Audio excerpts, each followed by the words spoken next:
Our world was once a world dominated by dinosaurs. They walked where we walk.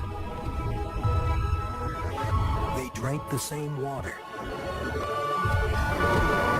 breathed the same air, and fought on the same battlefields. But then they faced a day that none of us can imagine.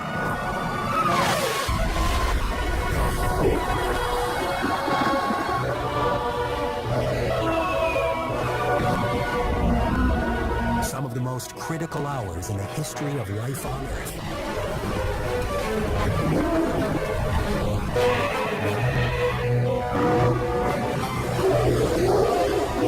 This is the story of the day their world ended. The last day of the dinosaurs.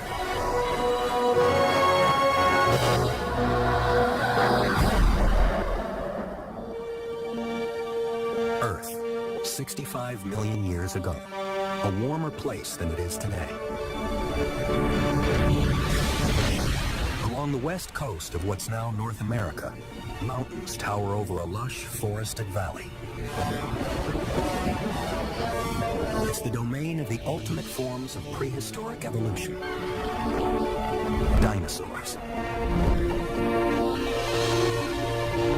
At more than 350 pounds, with a wingspan of 40 feet, Quetzalcoatlus is the largest flying creature of all time.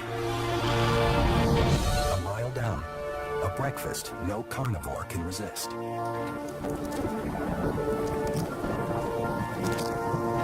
It will take this tiny hatchling 18 years to become the age's most fearsome predator. But for now, Tyrannosaurus Rex is just a few inches tall, not very scary, and completely exposed. But not completely unprotected. The father, a fully grown T-Rex, is on the hunt. His acute sense of smell helps him sniff out prey from great distances, and it also serves him well as a parent. He knows when something is wrong.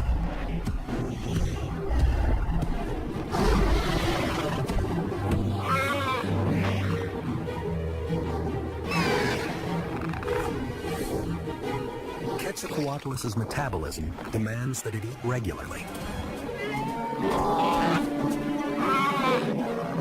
Empowering this streamlined body means finding rich sources of protein, like a 3-pound baby T-Rex.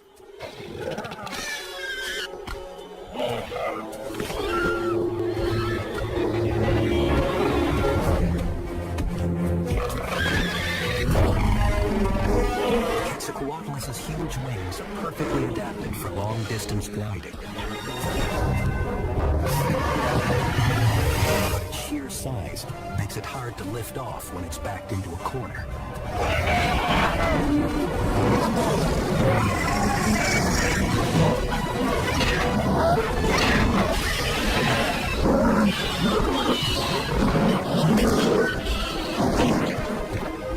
It's lucky this time.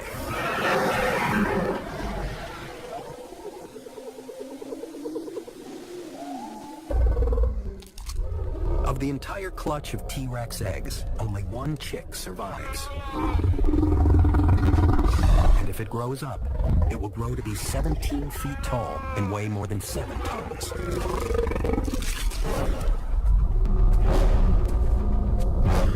But surviving to adulthood, even for Tyrannosaurus Rex, isn't written in stone. Because a storm is coming, born of events that took place long before. This is the asteroid belt between Mars and Jupiter, 200 million miles away. Billions of rocks all hurtling through space in the same direction, like traffic on a freeway. All except this one, which is moving diagonally on a completely different course. It's like a 40-mile-wide semi suddenly slicing across the highway.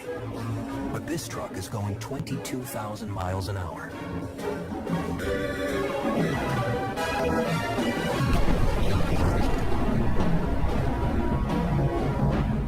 asteroids shatter into millions of fragments. But this fragment, over 6 miles across, has a special destiny. It's a rock poised to change history, because it's heading for the 5th largest planet in the solar system. The only planet known to harbor life. Planet Earth. Meanwhile, the planet's reptilian lords live completely unaware of what's heading their way. Triceratops are among the most widespread dinosaurs on the North American continent. They're herbivores, but that doesn't mean they're wallflowers.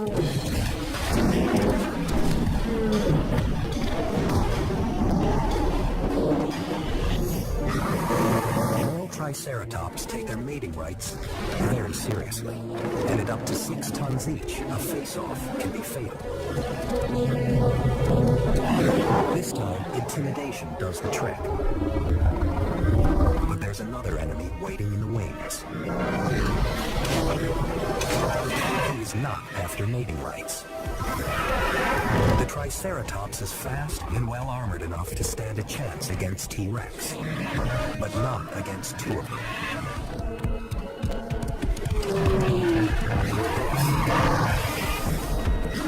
Hunting as a pair, one T-Rex could get behind the deadly horns and armored collar.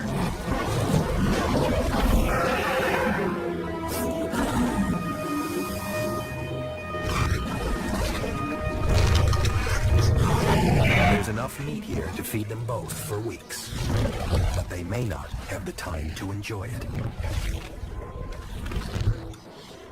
250,000 miles up is the Earth's last hope of defense. The moon has saved the planet before. Its pockmarked surface bears the scars of countless collisions. This crater, known as Tycho, is more than 50 miles wide. Created by a rock only half the size of the one that's on its way. But the moon is rarely in the right place at the right time. Nothing can stop the asteroid now.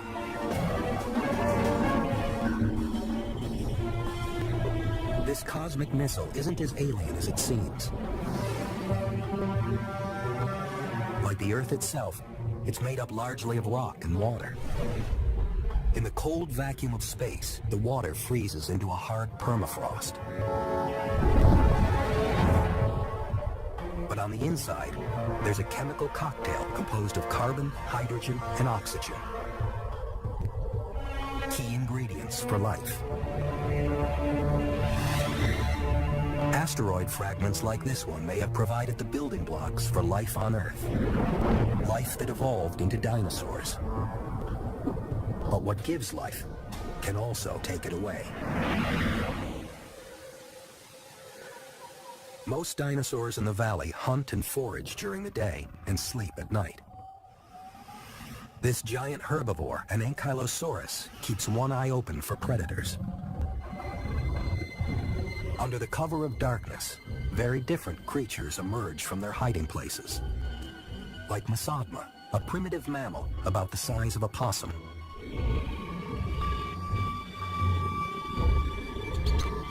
Like most other mammals, Masodma's life is all about being where the dinosaurs aren't. It only comes out at night to forage for tasty roots and insects.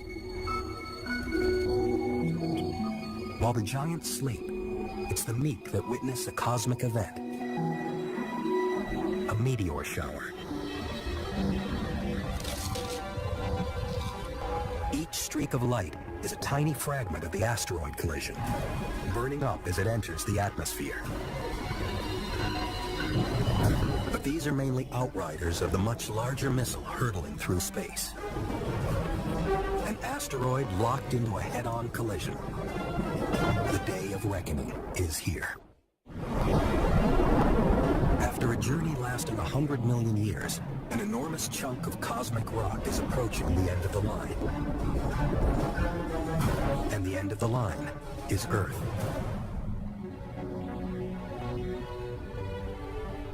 In what is today's central Mexico, a herd of Alamosaurus is wandering the plains in search of food. They're a recent species to evolve, and even by dinosaur standards, they're huge. They're the last of the sauropods, the biggest animals ever to walk the earth. 70 feet long and a staggering 40 feet tall, Alamosaurus weigh up to 30 tons. To maintain that bulk, they need to eat up to a ton of leaves every day. A vast herd like this one strips the landscape of vegetation in just a few hours. Because she's a nomad on a constant search for food, when it's time for this female to lay her eggs, she doesn't nest. She simply lays eggs in groups of 5 or 6 to improve the chances that some will survive. Under normal conditions, only 1 in 3,000 will produce a mature Alamosaurus. But the odds stacked against these eggs are about to get astronomical. Because now, just 20 minutes away, 2 trillion tons of rock is racing right at them. The asteroid fragment's enormous mass is only part of the threat. The other part is velocity. But as it gets closer to the planet, the Earth's gravitational pull gets stronger, and the asteroid accelerates past 40 to 45,000 miles per hour. And mass times acceleration equals force. As the asteroid encounters atmosphere, friction turns it into a fireball, swooping over the Atlantic and aimed at Mexico and the Alamosaurus. It takes just 4 minutes to cross the ocean. It crushes and superheats the air surrounding it, transforming gas and debris into white-hot plasma. At 35,000 degrees, it's burning brighter than a million suns.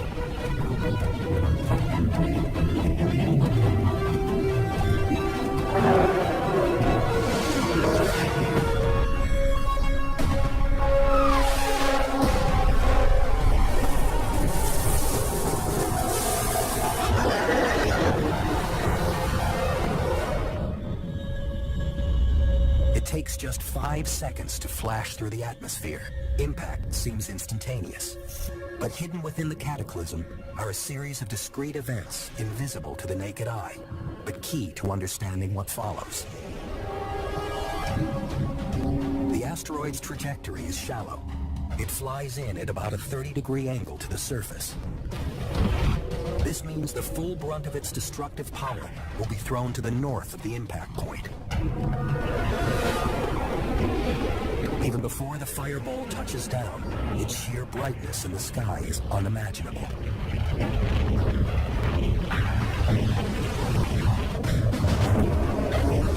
"500 miles from ground zero, the light is so intense, it makes the Alamosaurus flesh seem transparent and burns flash frames of their shadows onto the ground. The scorching light sears their eyeballs. They have no way of seeing what's headed their way, but they can feel it.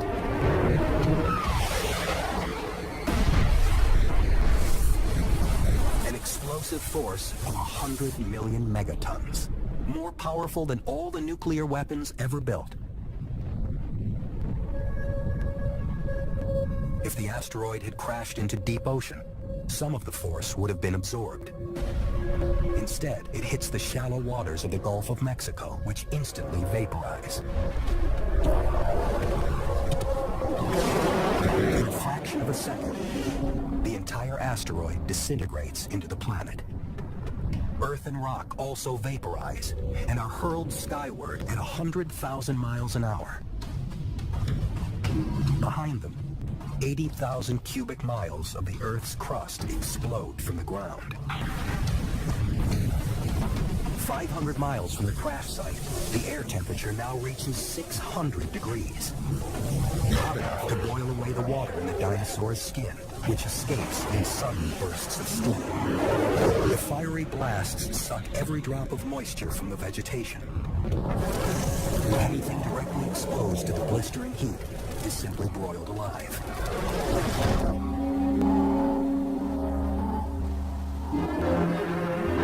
Just 108 seconds after impact in the Gulf of Mexico, the bright streams of vaporized rock can be seen in the Pacific Northwest.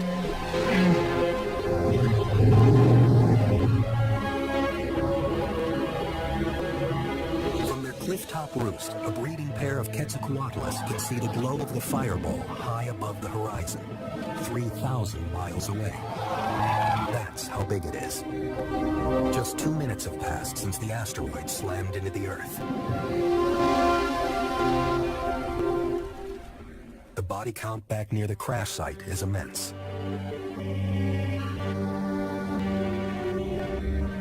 Surprisingly, there are survivors. Those lucky enough to be shielded by a mountain are spared the worst of the light and heat blasts. But 3 more waves of destruction are coming. On impact, boulders the size of buildings blasted into the air at supersonic speeds.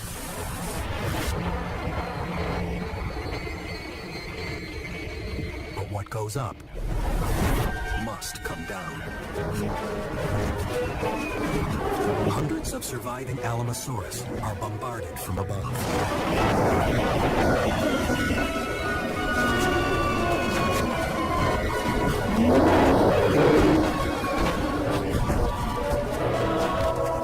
A second wave hits from below. An earthquake measuring 11.1 on the Richter scale.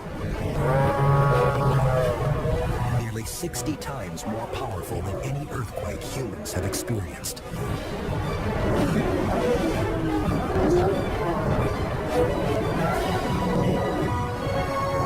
The third wave is the blast pulse wave, radiating outward in a perfect circle.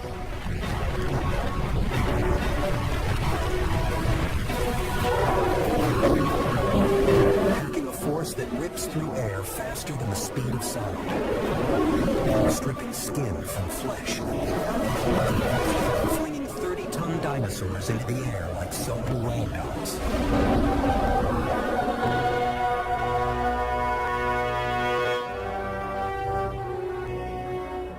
Just 5 minutes have passed since impact, and 3 waves of destruction have decimated an entire species. Many other species of dinosaur in the region share the Alamosaurus fate. Most of the eggs, too, have been destroyed.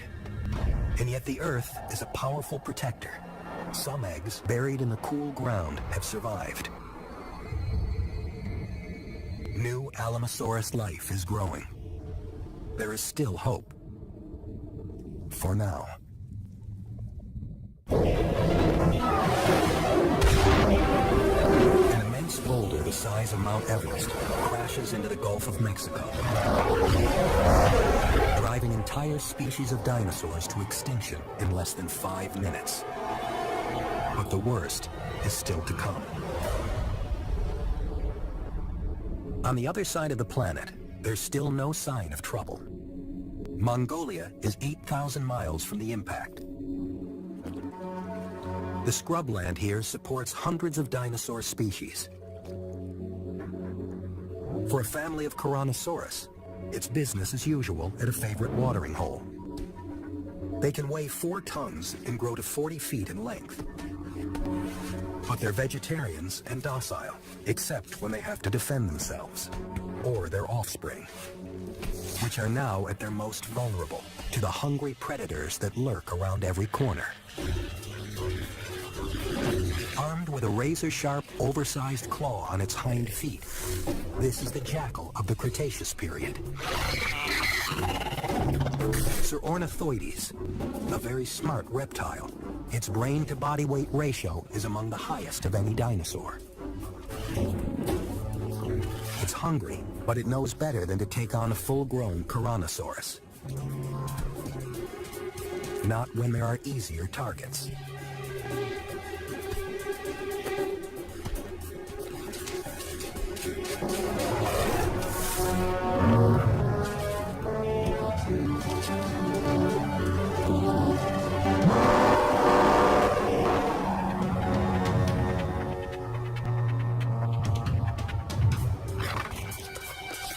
In its rush to eat, the thief doesn't get as far away from the enraged mother as it should.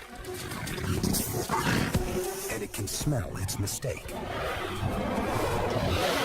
It's a Mexican standoff between two very different kinds of dinosaur. One has the speed and smarts of a carnivore, but the other is 80 times larger.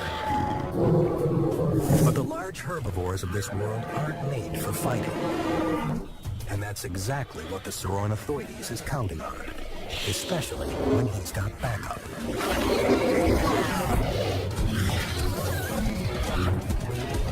Speed and strategy give these small hunters the edge.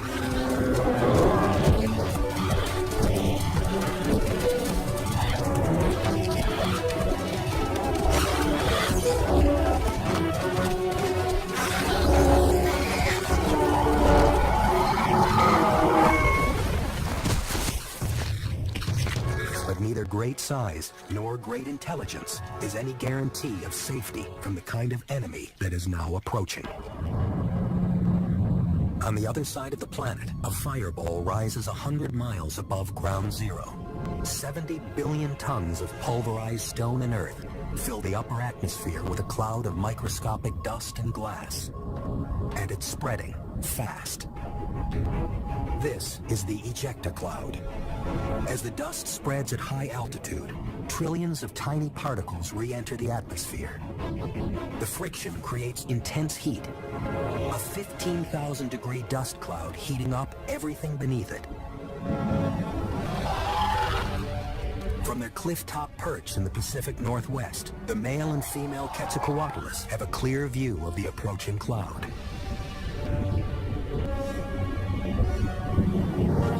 Down in the valley, a thick ocean fog blocks out the sky. The heavy blanket of moisture makes it impossible to see the coming apocalypse. But the animals down here do get a warning. Not from above, but from below.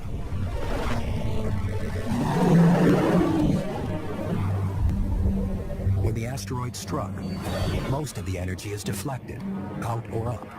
Only 1% of the force travels down into the ground. But it's enough to ring the planet like a bell. Seismic waves radiate both across and through the Earth. 16 minutes and 40 seconds after impact, they reach the Pacific Northwest.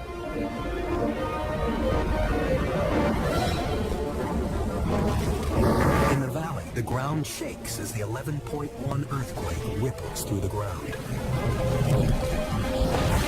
Triceratops panic up the side of the valley in a desperate attempt to escape the tremors and falling debris. Smaller animals take shelter underground. Meanwhile, the ejecta cloud is approaching at 10,000 miles per hour. It bakes the Earth with unrelenting heat.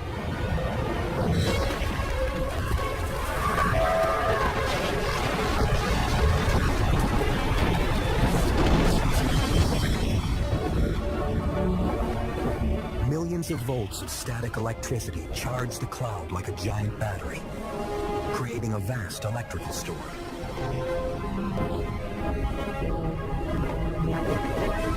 Superheated rocks shower the valley, a burning hail. The Quetzalcoatlus are fleeing the quake's devastation below, but there's no way to hide from a rain of fire. Only the valley floor can provide shelter, but they're too big to descend quickly. His tattered wings can no longer keep him aloft.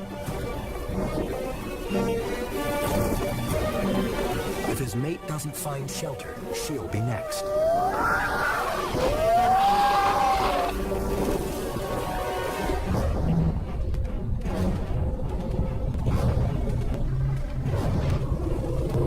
mountain slopes, a pair of triceratops emerges above the cool sea mist. They're almost out of the quake-ravaged valley when the ejecta cloud arrives like a blowtorch.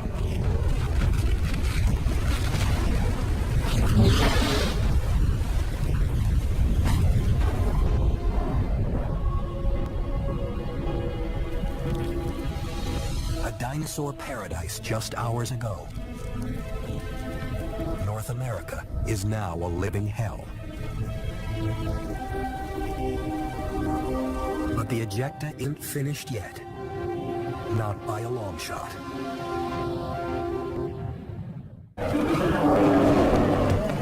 Less than an hour since the asteroid impact.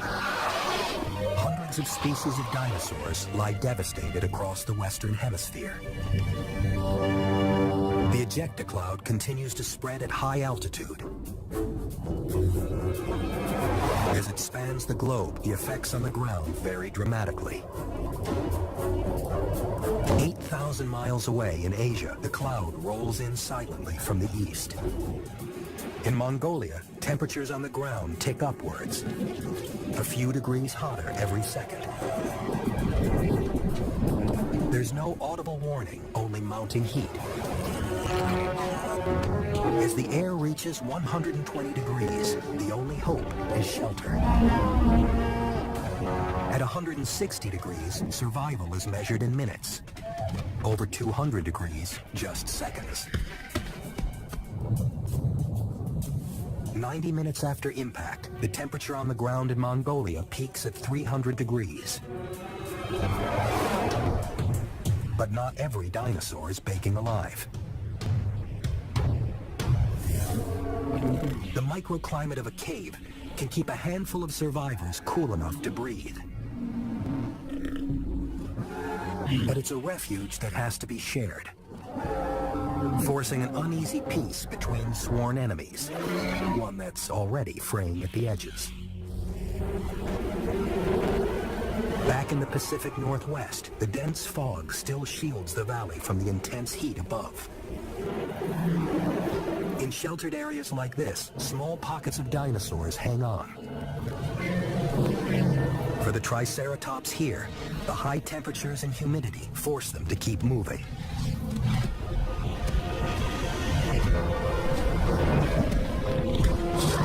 For scavengers, there's no shortage of food.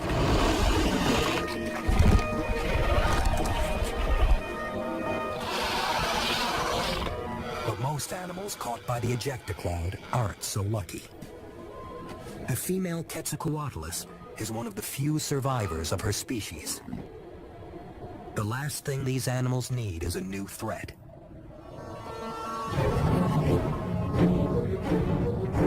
But the after effects of impact are just getting started. Above the valley and across North America, the intense heat of the ejecta cloud has ignited fires.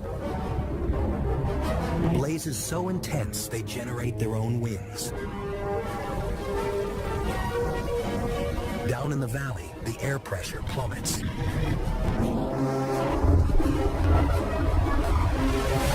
Creating a vacuum that sucks in the flames.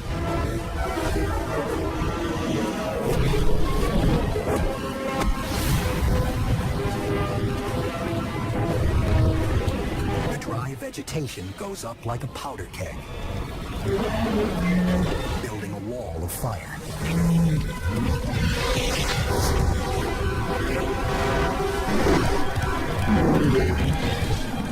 The front of the fire burns hottest and fastest, moving across the valley floor at 9 miles an hour.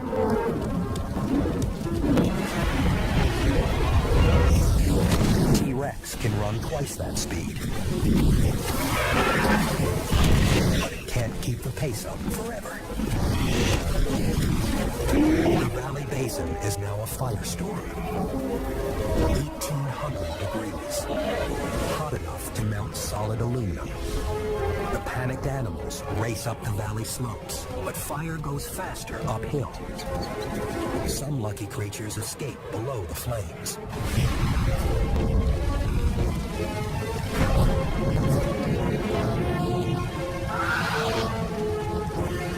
large dinosaurs have no place to hide.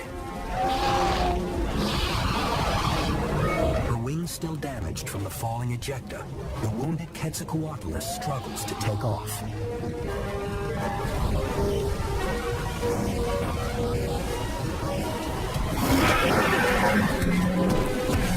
For the dinosaurs, time is running out. 2 hours after the asteroid impact, the entire planet is covered in dust and smoke. Fires rage across the western hemisphere. One of the few remaining Quetzalcoatlus, a flying pterosaur as big as a giraffe, is struggling to get airborne.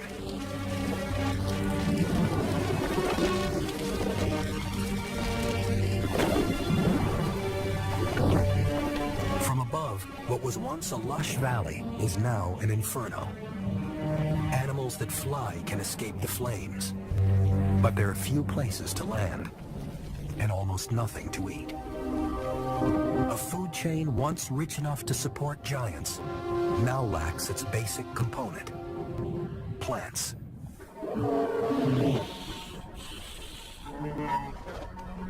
"8,000 miles away in Mongolia, the temperatures are finally dropping. A handful of animals remain safely holed up in their cave.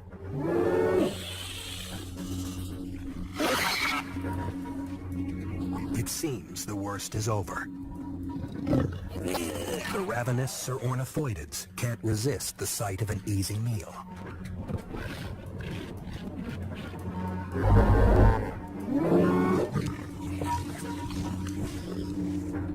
Soon, the braver Tyrannosaurus follow, making their way back towards the watering hole. One stays near the protection of the cave.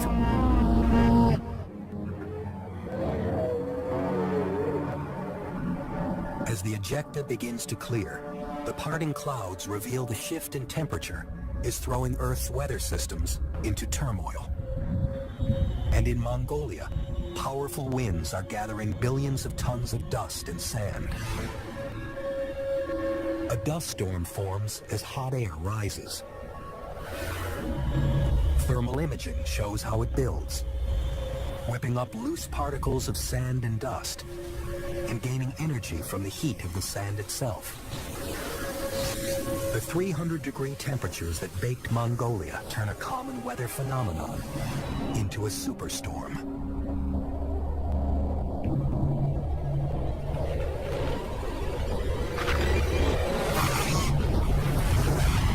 As it hits, the ornithoidids are small enough to crouch for cover.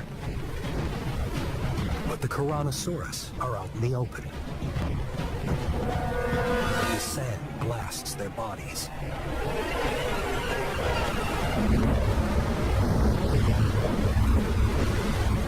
The harder they struggle, and the deeper they gasp for oxygen, the more sand fills their lungs. Until finally, they can't breathe.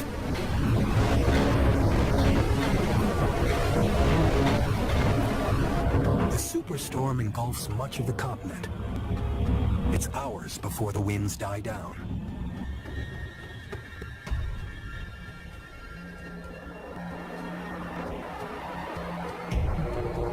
The last Tyrannosaurus, protected once again by the cave, heads to the watering hole on her own. Halfway there, she finds she's the last of the herd. But she's not the last remaining dinosaur in the neighborhood.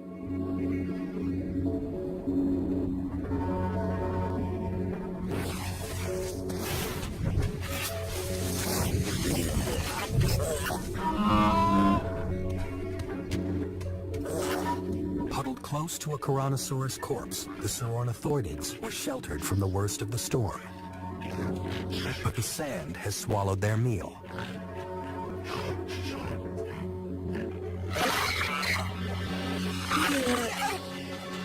Instinct drives them back to their prime hunting spot, the watering hole, where the last surviving Tyrannosaurus is taking in the much-needed fluid.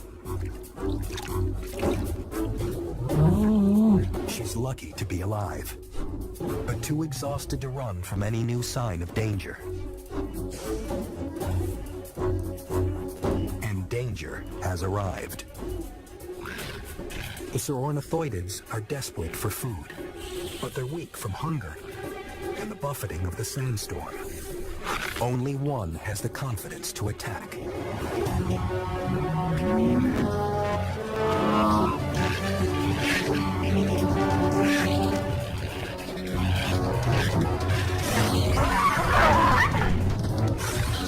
Its prey is still too exhausted to run.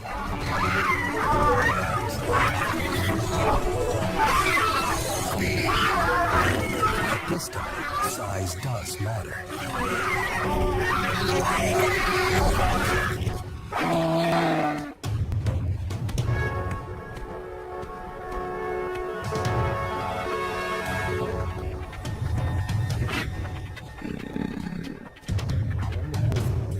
The remaining Saurornithoides moves in.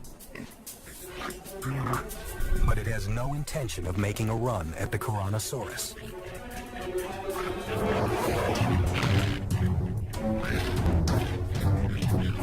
Not when fate offers it a meal it can't fight back.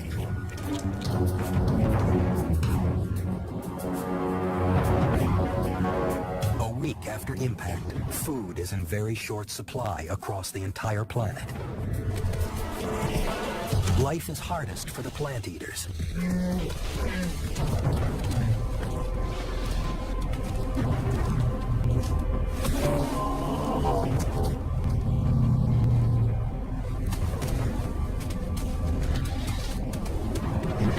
Huge herbivores have to eat vast amounts just to sustain their massive bulk. But there are simply no plants to be found. They can only hope that something, somewhere, is growing.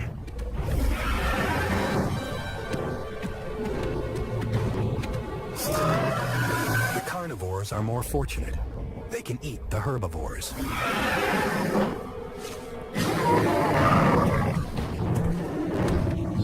But two Triceratops are a little too much to take on. For now. 3 days after the asteroid impact, a once blue planet is shrouded in darkness, and the landscape is anything but green. Fire, heat, and acid rain have battered the terrain until it's unrecognizable. Normally, Triceratops wouldn't travel more than a few miles a day. They wouldn't have to. But now, most of the continent is stripped of vegetation. Hunger drives the giant herbivores toward the Pacific coast. The devastation reaches all the way to the sea. But geography has a way of protecting certain places from cataclysmic events. In this case, an island, apparently untouched by the surrounding desolation. There may still be food here.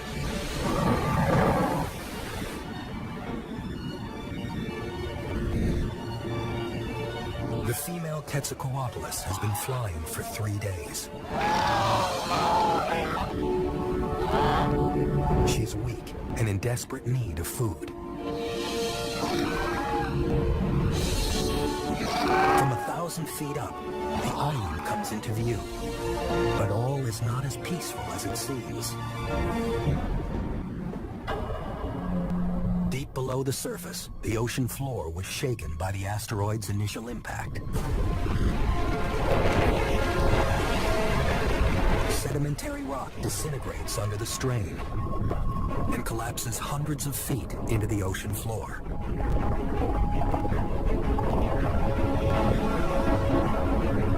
On the surface, sea level plunges, triggering a massive swell. At the coast, the ocean is dragged back hundreds of feet from the land, exposing huge expanses of seabed. The path to the island is suddenly dry land.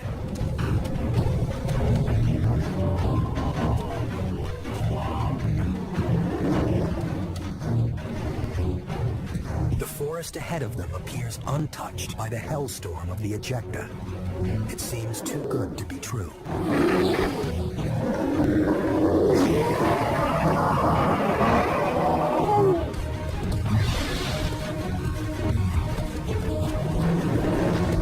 Half a mile from the coast, the three Triceratops finally reach the promised land. Sheltered from the ejecta by sea mist and protected from fires by the surrounding ocean, the island has all the food they need.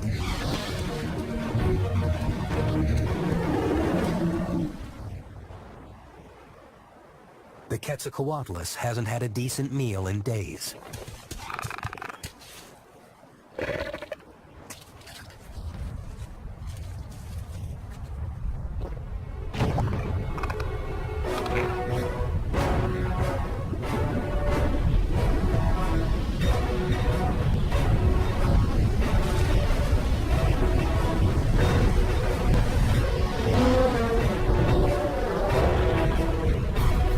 The asteroid has awakened the ocean's most destructive force, a mega tsunami.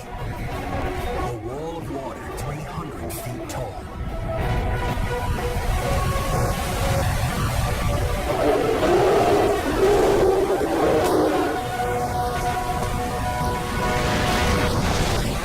Within seconds, the land is deluged.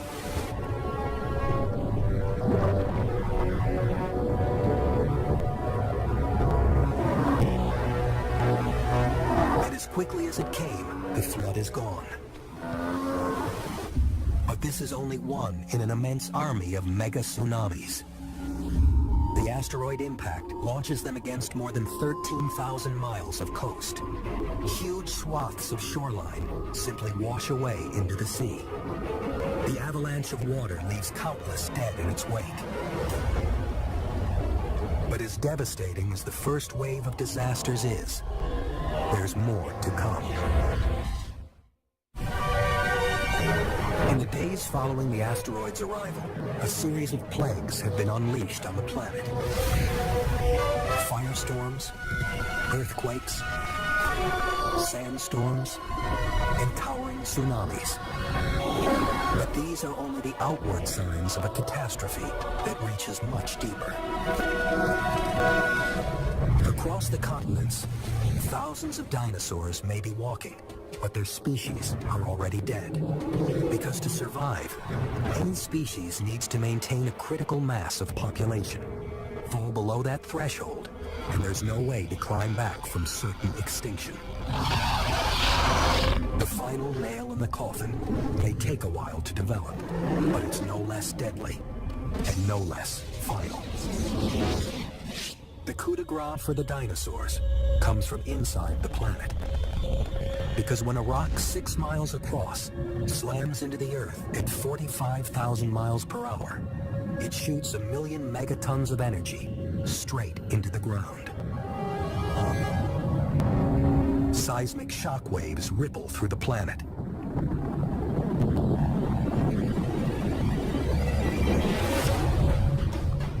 The aftershocks continue for months as tectonic plates shear and tear.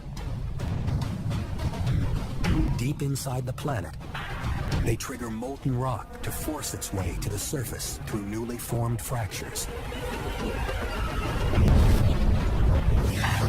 Until it explodes from the Earth's crust in violent volcanic eruptions. The seismic waves awaken dormant volcanoes around the world.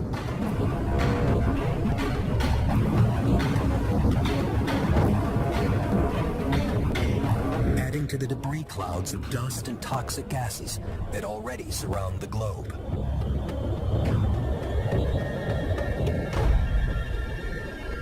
The shroud is already many miles deep. A thick blanket, stopping light and warmth reaching the Earth's surface. The planet plunges further into a nuclear winter. In the days and weeks that follow, the only growth to thrive is fungus, which lives off the rotting remains Mongolia, few signs of dinosaurs remain.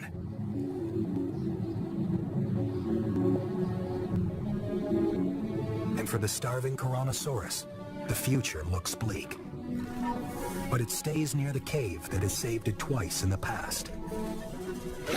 The watering hole that once provided plenty.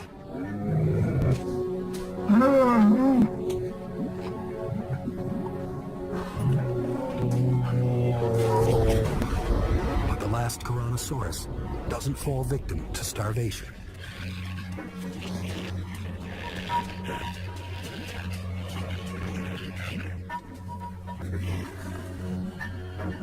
Bubbling to the surface is one of nature's most toxic gases, hydrogen sulfide. Released from deep underground by volcanic activity, it collects invisibly in low-lying areas, like the waterhole's natural basin. The gas paralyzes the lungs, making escape impossible. Then it kills by suffocation.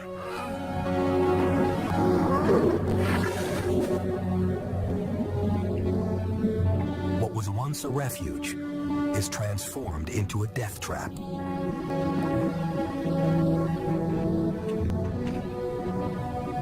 The last dinosaur in this part of Mongolia is dead.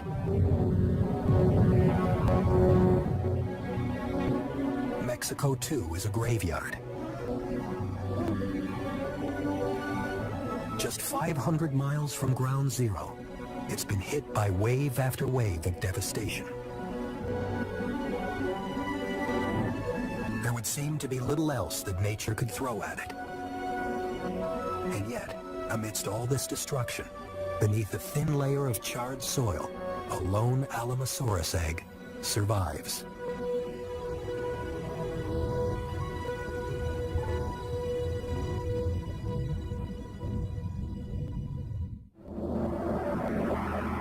In the Pacific Northwest, just a handful of dinosaurs patrol the gray wasteland. An Ankylosaurus, severely weakened by hunger, searches the charred terrain for something to eat. 25 feet long and weighing 4 tons, this heavily armored herbivore is used to getting nearly 300 pounds of food every day. All it can find now is a small bush. And even that won't come without a fight.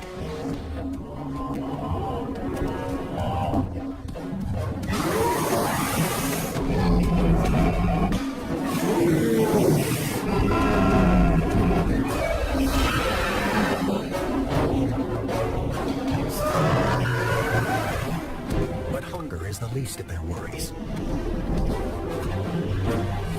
It's two of this world's best armored warriors versus a hungry carnivore that won't take no for an answer.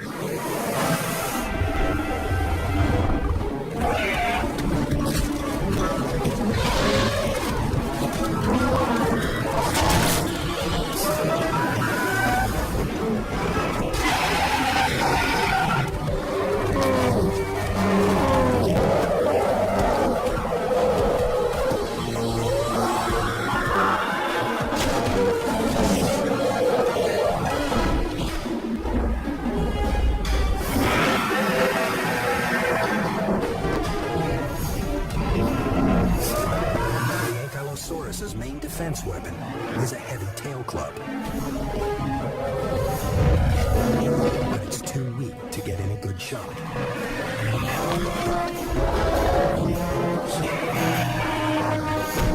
Not so T-Rex.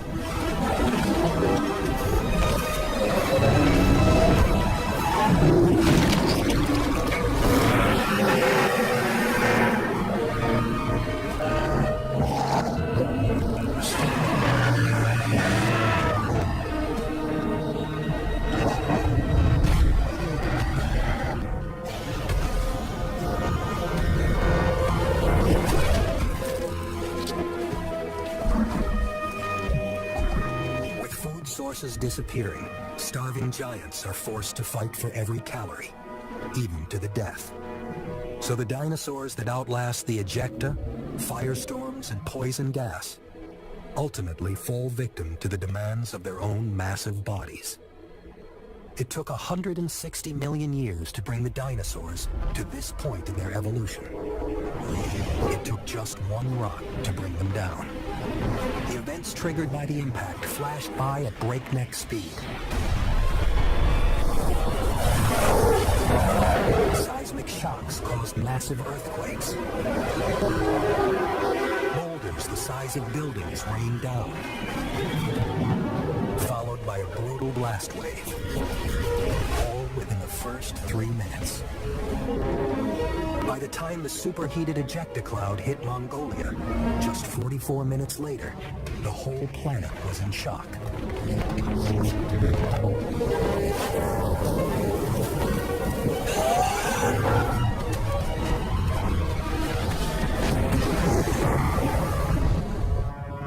In the coming days, forest fires razed the earth.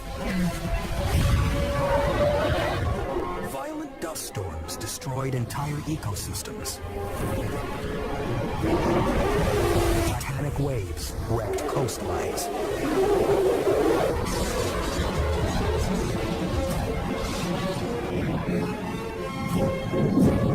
Put all these together, and it's hard to believe that anything on Earth could have survived.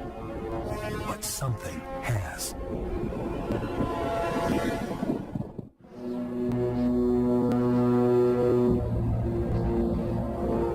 Mexico, 500 miles from the point of impact.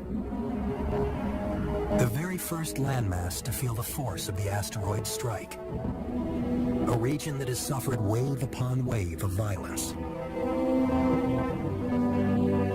Yet even here, even now, life remains. The last surviving Allosaurus egg. Buried safe within the soil, a chick has survived the barrage of destruction. And he's not alone. All around the world, small handfuls of dinosaurs try to start over.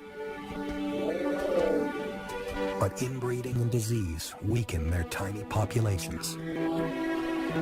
Eventually, the huge numbers of dinosaurs that had ruled the world are reduced to a single solitary dinosaur. Then it too is gone. And with it, a dynasty that had ruled the earth for 160 million years.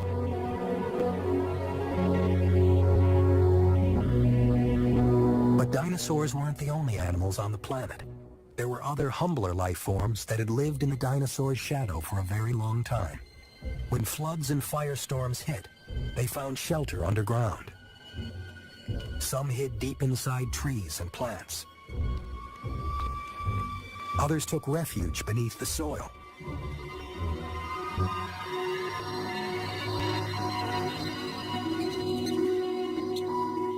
And small mammals like Mesadma survived by scampering into burrows. Down here, they were protected from the worst the asteroid could throw at them. The Earth would be inherited by animals that were good at hiding. Fish were sheltered beneath the water. So were the aquatic reptiles. Birds, especially waterfowl, could survive by diving underwater or hiding in burrows. It would be years before all the sun's energy could reach the land again. But the heavy cloud slowly begins to clear. In the Gulf of Mexico, where the asteroid struck, a shallow crater can be seen. A tiny scar for such a fatal wound. Out of the ruins, nature starts over. Simple organisms like mold and fungus dominate the burned and rotting landscape. Then new growth emerges. And one plant in particular, ferns. Tough and resilient, they soon carpet the planet in green. It takes thousands of years for ferns to give way to forests, breathing oxygen and life into the planet again, and setting the stage for a new era. Because waiting in the wings are creatures whose development had long been thwarted by the dinosaurs, the mammals. Unlike the dinosaurs, the mammals are fast breeders, brilliant adapters. They multiply and diversify. 10,000 species exploding across the planet. But it's millions of years before one very important species branches off from its relatives and comes down from the trees. They walk on two legs, evolve bigger brains, and eventually rule the planet, just as the dinosaurs once did. But unlike them, they'll reshape the world, building cities that touch the sky, vehicles that can leave the planet, and weapons that can destroy it. But none of it could have been possible if a chance collision in space 165 million years ago hadn't sent an asteroid hurtling toward Earth and doomed the dinosaurs to extinction. Only because they died